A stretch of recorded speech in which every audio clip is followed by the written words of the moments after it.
সরকার সব কিছু খুলে দিয়েছে, রাস্তা ঘাট, ট্রেন, শতভাগ যাত্রী নিয়ে ট্রেন ছাড়ছে, শতভাগ যাত্রী নিয়ে লঞ্চ ছাড়ছে, শতভাগ যাত্রী নিয়ে বাস ছাড়ছে, কিন্তু অর্ধেক ছাত্র নিয়েও প্রতিষ্ঠান খুলতে পারে নাই। এর কারণটা কোথায়?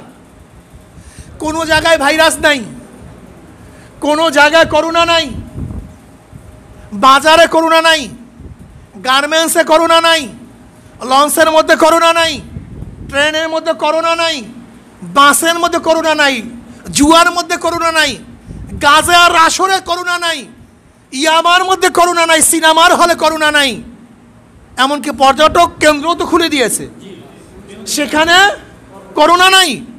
করোনা সব শিক্ষা প্রতিষ্ঠানে। আসলে সেখানে করোনার ভাইরাস নাই, সেখানে সরকারের নিজের ভাইরাস আছে। সেখানে সরকারের নিজের ভাইরাস আছে। সেই ভাইরাস কি? এই জাতিকে মূর্খ বানাবার, এই মূর্খ বানাবার চক্রান্ত চলতেছে। এই জাতিকে ধ্বংস করার ভাইরাস প্রতিষ্ঠানের মধ্যে সরকার ছড়িয়ে দিয়েছে। এর জন্য আমি সরকারকে বলবো, শিক্ষামন্ত্রীর চেষ্টা থাকবে যে একজন শিক্ষার্থী কীভাবে শিক্ষিত হতে পারে, ভালো রেজাল্ট করতে পারে, ভালো জ্ঞান অর্জন করতে পারে, ভালো জানতে পারে। এইটা তো শিক্ষামন্ত্রীর জানা সবচেয়ে বেশি চাওয়ার উচিত ছিল। লেকিন শিক্ষামন্ত্রীর এখন চাহিদা কি?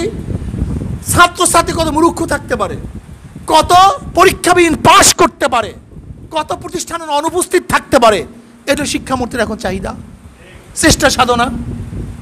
আমি শিক্ষামন্ত্রীকে বলবো, আপনি এই পদের যোগ্যতা হারিয়ে ফেলেছেন, আপনি পদত্যাগ করুন।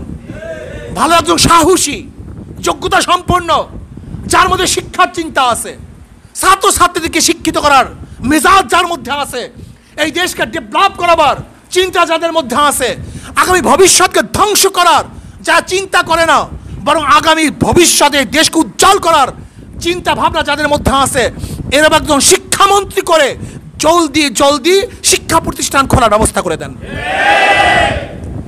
আর আমি যারা কওমি মাদ্রাসার দায়িত্বশীল আছেন, আমি তাদেরকে অনুরোধ করব, কোভিডের কারণে মানুষ জমায়েত হতে পারবে না, সের জন্য কওমি মাদ্রাসাও জমায়েত গার বন্ধ ছিল।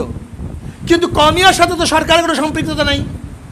যেহেতু সব জায়গায় মানুষ জমায়েত হতে পারতেছে, সেখানে কওমি মাদ্রাসা বন্ধ কেন থাকবে? কারণ কি?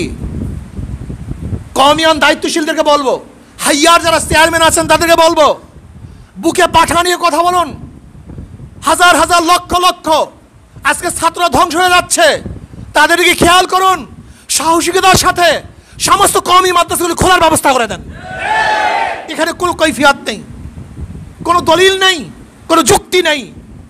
কেন? কওমি মাদ্রাসা স্বতন্ত্র মাদ্রাসা, সরকারের সাথে কোনো সম্পৃক্ততা নেই। কোভিডের কারণে যেহেতু একসাথে মানুষ জমতে পারবে না, একত্রিত হতে পারবে না, সেই কারণ দর্শিয়ে কওমি মাদ্রাসাও বন্ধ করা হয়েছিল। যেহেতু সেই কারণ নাই, কাজে আমি কওমি মাদ্রাসার দায়িত্বশীলদেরকে বলবো, এই মাসের মধ্যে কওমি মাদ্রাসা খোলার ব্যবস্থা করে দেন। কাজী কওমি মাদ্রাসার মধ্যে কোরআন হাদিসের তেলাওয়াত করা হয়, পড়ানো হয়, এর মাধ্যমে আল্লাহ পাক রহমত নাজিল হয়। কাজী আল্লাহর রহমত থেকে আমরা বঞ্চিত হয়ে যাচ্ছি। শিক্ষা প্রতিষ্ঠান খোলার ব্যবস্থা করুন। যদি শিক্ষা প্রতিষ্ঠান খুলতে ব্যর্থ হন, তাহলে বাংলাদেশের সকল শিক্ষক শিক্ষার্থী সবাইকে নিয়ে এবং দুর্বল আন্দোলন করা হবে। শিক্ষামন্ত্রী পদত্যাগ না করলে তাকে পদত্যাগ করতে বাধ্য করা হবে এবং শিক্ষা প্রতিষ্ঠান খুলতে বাধ্য করা হবে। কাজে আল্লাহ পাক আমাদের সবাইকে সৎ পথে আল্লাহর জমিনে আল্লাহর হুকুমত কায়েম করার জন্য আজীবন চেষ্টা সাধনা করার তৌফিক আল্লাহ পাক আমাদেরকে সবাইকে দান করেন এবং সৎ পথে থাকার তৌফিক দান করেন।